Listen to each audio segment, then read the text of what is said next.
Good morning students. Today I will start your SST class online. Dear students, for class 5th, today's our topic is chapter number 10. So dear students, in our previous video we read this chapter half part. Today we will read this chapter remaining part. So let's start the reading. We read the waste management and disposal waste हम read कर चुके हैं. So burning. People collect waste at one place on that burn it. लोगों को क्या करना चाहिए कि वेस्ट को एक जगह पर कलेक्ट करते हैं और उसको जला देते हैं. Only paper and kitchen waste is burned. उसमें क्या होता है, पेपर और किचन वेस्ट जो होते हैं वो जल जाते हैं. This method is not safe for environment. ये जो मेथड है ये एनवायरनमेंट के लिए सेफ नहीं है. कंपोजिट पिट्स. कंपोजिट पिट्स क्या होता है, इसके अंदर क्या खाद के लिए गड्ढे वगैरह बना दिए जाते हैं जिसके अंदर कंपोज किया जाता है, खाद को मिलाकर और मिश्रित खाद तैयार किया जाता है. In villages a pit is dug in the ground and household waste is dumped in it. गांव में क्या होता है, एक गड्ढा बनाया जाता है जिसके अंदर घर का कूड़ा कचरा डाल दिया जाता है.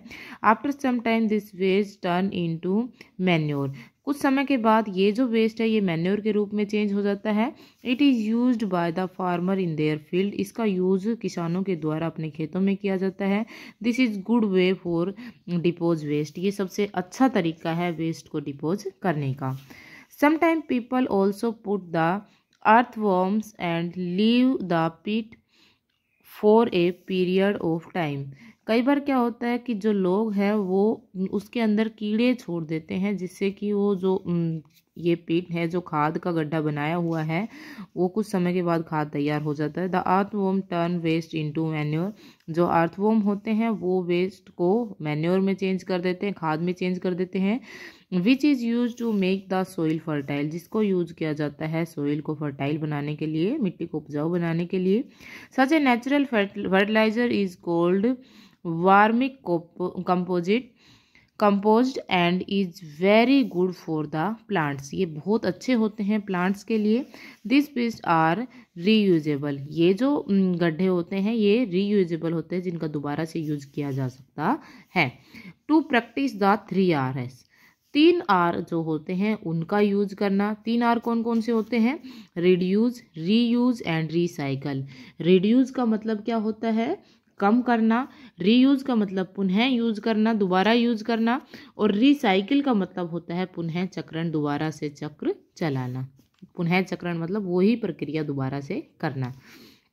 तो 3 R, रिड्यूस, रीयूज और recycle, are the 3 Rs of keeping environment clean. ये 3 R होते हैं जो एनवायरनमेंट को क्लीन कर सकते हैं एंड हेल्दी और स्वस्थ कर सकते हैं. All the 3 R easy enough to practice.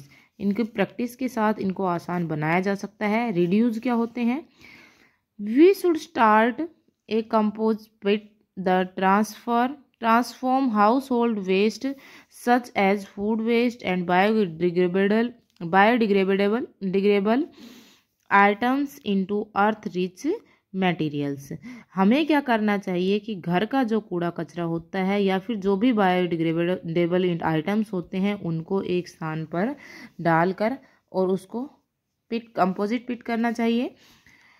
We should buy only what you need. हमें ये देखना चाहिए, हमें वही चीज़ें लेनी चाहिए जो हमें ज़रूरत होती है.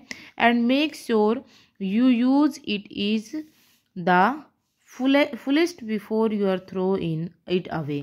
हमें ये ध्यान रखना चाहिए कि हमारे लिए ही यूजफुल, उसको जब हम फेंकेंगे तो वो किसी चीज़ के लिए, किसी भी चीज़ के लिए नुकसानदायक नहीं होगा. When we buy we should make sure that the packaging is made in an eco friendly way. हम किसी चीज़ को ख़रीदते हैं तो उसकी पैकेजिंग हमें देखनी चाहिए कि उसकी जो पैकेजिंग है वो इको फ्रेंडली तरीके से होनी चाहिए. By buy product made up from recycled good as much as possible. हमें सामान खरीदने से पहले, चीज़ खरीदने से पहले या लेने से पहले ये देखना चाहिए कि उसको दोबारा से यूज़ किया जा सकता है या नहीं किया जा सकता है. We should use reusable bags and refuse plastic bag when we buy items. जब हम सामान खरीदते हैं तो हमें दोबारा यूज होने वाले बैग्स ही खरीदने चाहिए. If we need to us plastic bag, we should send them back to the recycling center. अगर हमें प्लास्टिक बैग का भी यूज़ करते हैं हम, तो उसको वापस से रिसाइकिल सेंटर भेजना चाहिए, ऐसे ही नहीं फेंकना चाहिए। वी शुड टेक ए बस और ए कार पुल द स्कूल। हम स्कूल में जाने के लिए हम बस और कार का यूज़ करते हैं। In this way we can save fuel and reduce air pollution to some extent. अब उसके कारण क्या होता है कि बहुत अधिक मात्रा में पोल्यूशन, एयर पोल्यूशन नहीं होता है, क्योंकि बस के अंदर हम बहुत सारे लोग एक साथ बैठ के जा सकते हैं, और अगर हम अलग अलग व्हीकल्स का यूज़ करके जाएंगे तो उससे एयर पोल्यूशन अधिक होता है। We should save energy by switch all electric equipments such as light, TV, fan, computer etcetera. हमें विद्युत को या एनर्जी को भी बचाना चाहिए। इलेक्ट्रिक जो भी चीज़ें हैं उनको ऑफ करके, जब हमें ज़रूरत ना हो तो उनको ऑफ करके रखना चाहिए, जैसे लाइट है, टीवी है, फैन है या computer etcetera. So dear students, I hope you understand reduce. Thank you. Good morning students, मैं मुकेश मैडम, आपकी हिंदी अध्यापिका MLP इंटरनेशनल स्कूल राजपुरा से। बच्चों कक्षा 5वीं में आज करेंगे हम हिंदी का पाठ 15 बिहू। ये पाठ हम पढ़ चुके थे, इसका अभ्यास कार्य करने बाकी है, उसको हम आज कंप्लीट कराएंगे। तो बच्चों अभ्यास कार्य में आ गए थे हम प्रश्न नंबर 3 पर। निम्नलिखित वाक्य को सही करके पुनः लिखिए, यानी दोबारा लिखना है। ये वाक्य है जो गलत लिखे गए हैं उनको हमें सही करके लिखना है। हमारे पास पहला वाक्य है, बिहू का त्यौहार मनाए जाने के कारण तरुणा छुट्टी पर थी।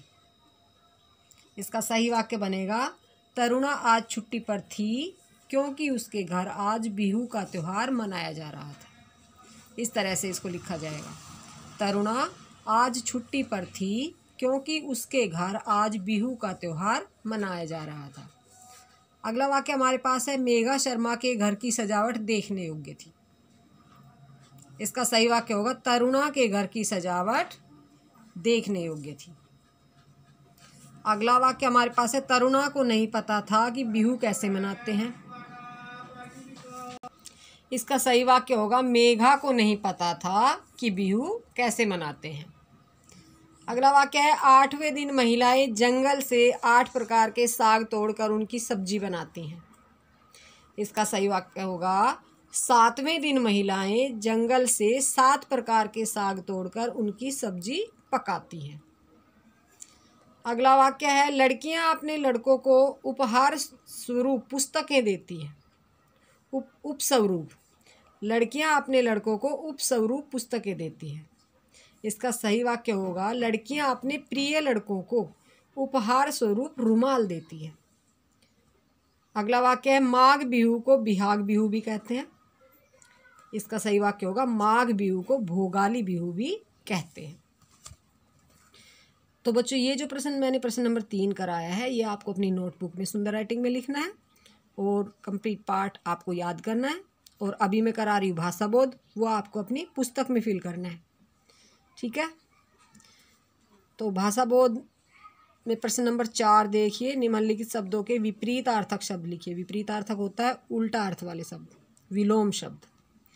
तो खुश का उल्टा होगा दुखी, बचपन का बुढ़ापा, बहुत का उल्टा होगा कम, नया का उल्टा होगा पुराना, देर का विलोम शब्द होता है जल्दी, दिन का विलोम होता है रात, बड़ा का होता है छोटा और शाम का विलोम होगा सुबह। आगे है प्रश्न नंबर 5, निम्नलिखित वाक्यों को पढ़कर सर्वनाम शब्दों को अलग कीजिए। तो सबसे पहले हम जानेंगे सर्वनाम होता क्या है। जो शब्द संज्ञा के स्थान पर प्रयोग होते हैं वे सर्वनाम कहलाते हैं। संज्ञा यानी नाम के स्थान पर। संज्ञा क्या होता है? किसी का भी नाम, ठीक है। तो जो नाम के स्थान पर जो शब्द प्रयोग होते हैं वे सर्वनाम होते हैं। जैसे राम बाजार जाता है, यहाँ नाम क्या है? राम। अब हम इस नाम के स्थान पर कोई शब्द इस्तेमाल करेंगे। हमने किया वह बाजार जाता है। तो जो वह शब्द है जो हमने राम के स्थान पर इस्तेमाल किया है वह क्या हो गया? सर्वनाम। इसी तरह से दरवाजे पर कोई आया है, दरवाजे पर कोई आया है। यहाँ जो भी आया उसका कोई ना कोई नाम होगा, उसके नाम के स्थान पर क्या लिखा है यहाँ पर, कोई। तो इन वाक्यों में वह और कोई क्या है, सर्वनाम है। तो इसी तरह से हमारे पास कुछ वाक्य दिए गए हैं, इनमें से हमें सर्वनाम शब्द छांटकर लिखने हैं, ठीक है। तो पहला वाक्य हमारे पास है, खाना खाते समय सब्जी में कुछ गिर गया।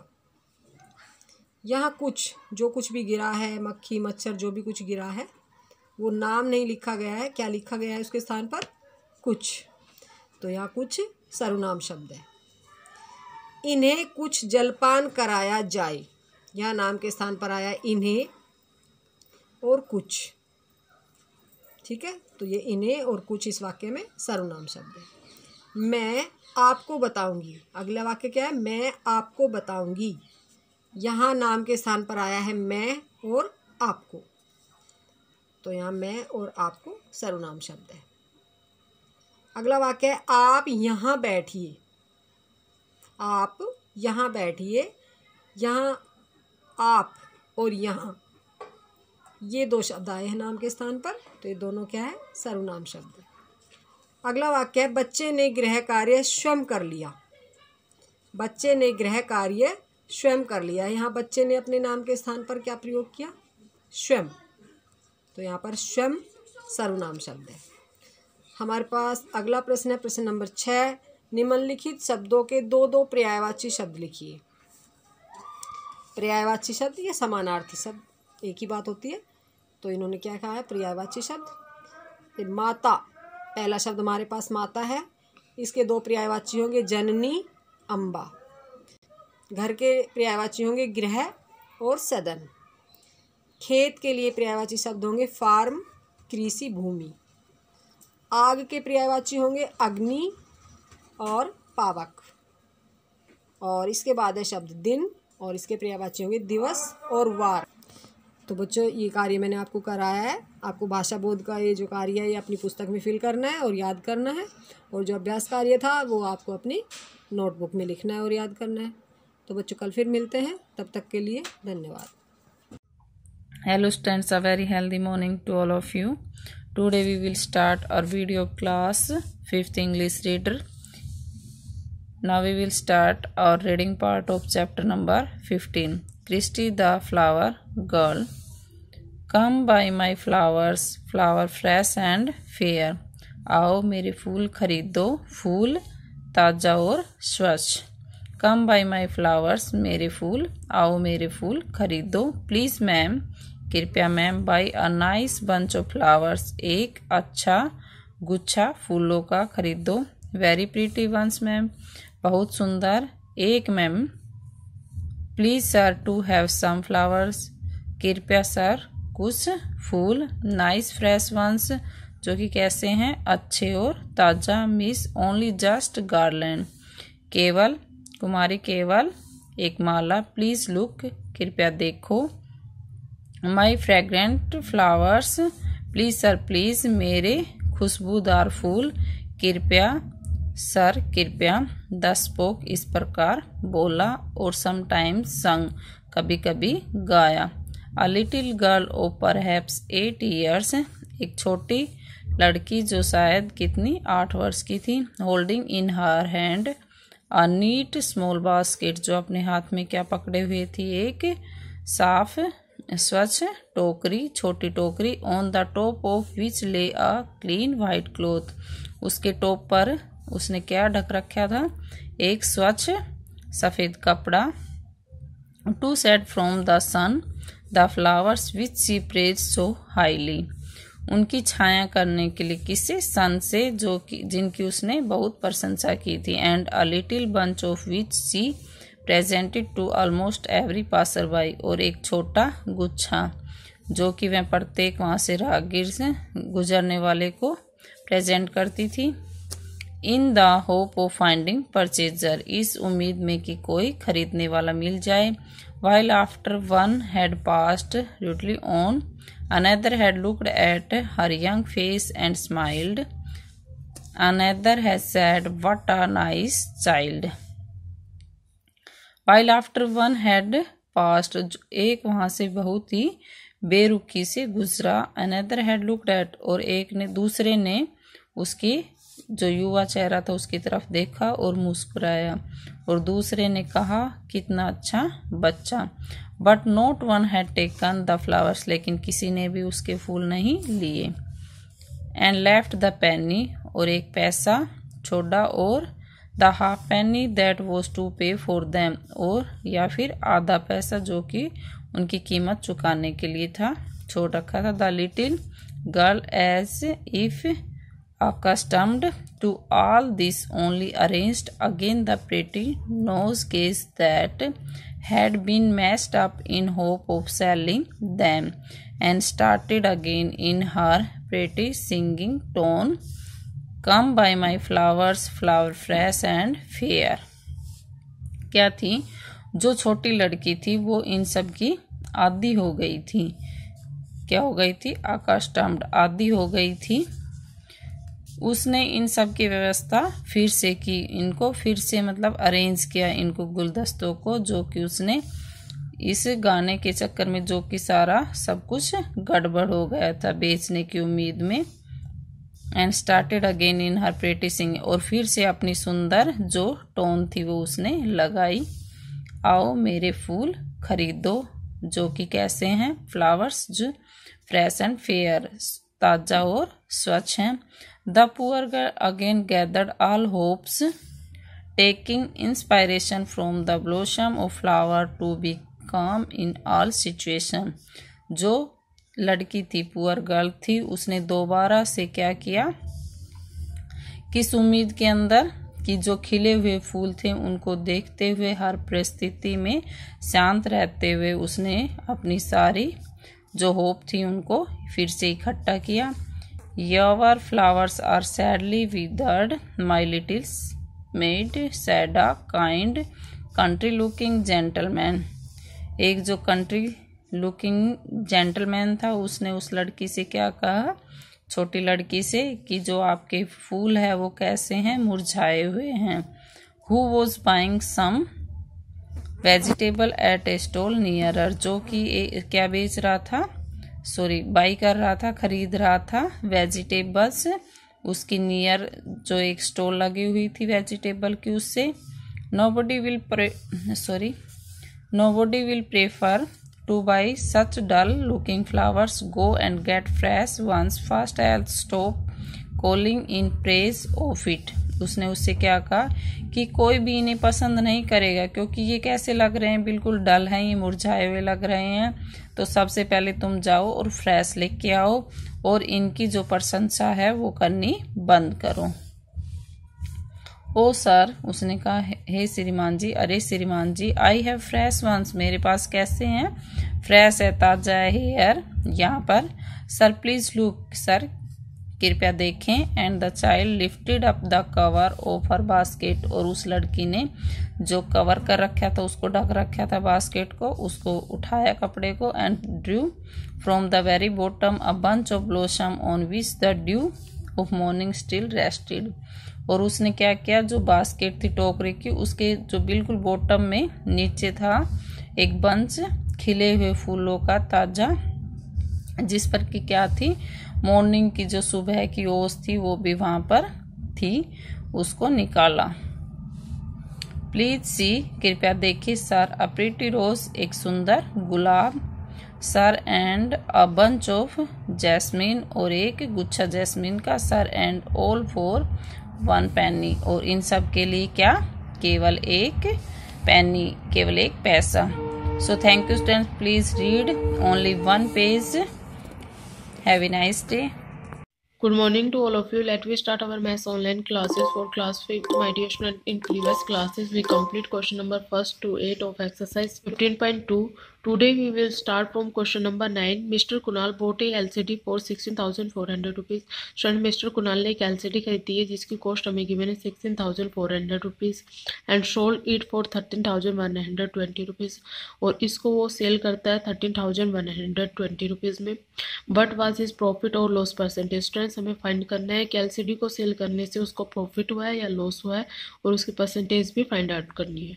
Statement is cost price of LCD. LCD का cost price है 16,400 rupees. Selling price of LCD. LCD का selling price है 13,120 rupees. स्टूडेंट कॉस्ट प्राइस ज़्यादा है सेलिंग प्राइस से, मीन्स उसको लॉस हुआ है. Loss is equal to cost price minus selling price. Cost price है 16,400, उसमें से सेलिंग प्राइस 13,120 को माइनस करेंगे. लेफ्ट रहता है 3,280 रुपीज़, मीन्स उसको 3,280 रुपीज़ का लॉस हुआ है. Now loss percentage, loss divided by cost price multiply by 100. Loss है 3,280, कॉस्ट प्राइस है 16,400 रुपीज़ मल्टीप्लाई बाय 100. कट करेंगे 20 से 20 कैंसिल.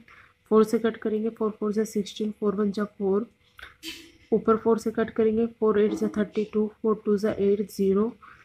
नाउ स्टूडेंट्स आप 41 से कट करेंगे 41 1 जा 41, 41 2 जा 82 0. आंसर स्टूडेंट 20%, मिस एलसीडी को बेचने पर उसको 20% का लॉस हुआ. I think students you understand. Now we do next question. Now question number 10. Mohan bought 50 kg of potatoes for 500 rupees. Mohan ने 50 kg potatoes खरीदते हैं 500 rupees में. If he sold the potatoes at 12 per kg. Student यदि potatoes को 12 पर kg के हिसाब से बेचता है, मीन्स 1 kg potato बेचता है 12 rupees में. What was his profit? उसका profit क्या होगा? And also calculate the profit percentage. और profit percentage भी स्टूडेंट कैलकुलेट करना है. Statement is cost price of potatoes. Potatoes का कॉस्ट प्राइस है 500 rupees. Selling price of 1 kg potato का स्टूडेंट्स हमें गिवन है 12 rupees. Selling price of 50 kg potatoes का क्या होगा? 12 को मल्टीप्लाई कर देंगे 50 से, मीन्स 12 1 kg पोटैटो का, 50 kg का इनको मल्टीप्लाई करेंगे 600 रुपीज़. सेलिंग प्राइस ज़्यादा स्टूडेंट्स कॉस्ट प्राइस से, मीन्स उसको प्रॉफिट हुआ है. Profit is equal to selling price minus cost price. 600 minus 500 is equal to 100 rupees, means 100 rupees का उसको प्रॉफिट हुआ है. Now profit percentage, profit divided by cost price multiply by 100. Cut करेंगे student 20 से 20 cancel. 5 से cut करेंगे 5 1 जा 5, 5 2 जा 10 0. में स्टूडेंट उसको 20% का प्रॉफिट हुआ है. I think students you understand. Now we do next question. Now question number 11. Amrish bought 4 sweaters at 250 each. Student Amrish ने 4 स्वेटर्स खरीदी है, जिसमें से एक स्वेटर की कॉस्ट है 250 rupees. Now sold them at 275 rupees. और इनको वो सेल करता है, जिसमें 1 स्वेटर का सेलिंग प्राइस है 275 rupees. Now what was his profit and loss percentage. Students हमें फाइंड करना है उसका प्रॉफिट या लॉस परसेंटेज क्या है. जो स्वेटर्स को उसने सेल किया है, इस पर उसको प्रॉफिट हुआ है या लॉस हुआ है, उसका परसेंटेज भी हमें फाइंड आउट करना है.